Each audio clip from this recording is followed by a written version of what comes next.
This is not every election for sure, Lou, right? To your point. And what we're seeing here is basically going back to when Hillary Clinton was running for office and she undermined, I just lost his name, who was the old white guy from like Connecticut or whatever, Bernie Sanders.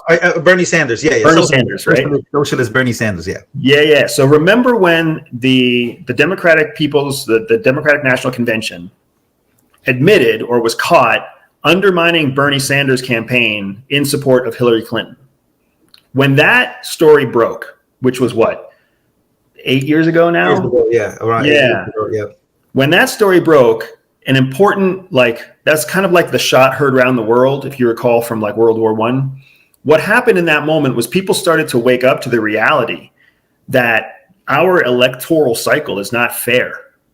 Like our election system is not free and fair. It's been manipulated. It's been gerrymandered. It's been manipulated and twisted and changed around so that it's anything but fair. And then we started to see this continuing like political polarization between left and right. And now the vast majority of Americans, Lou, you know this as well, the vast majority of Americans, we land somewhere in the center.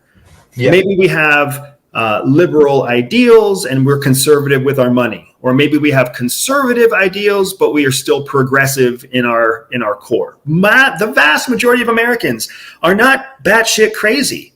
They sit somewhere in the middle.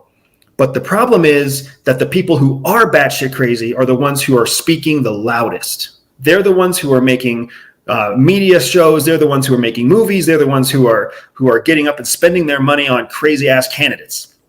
So that drives this massive political divide. So now everybody who's of sound mind and body is watching this craziness play out, and they're starting to think that maybe the whole world is really super divided. Maybe the United States is super divided, so divided that we're going to fight with each other in a civil war.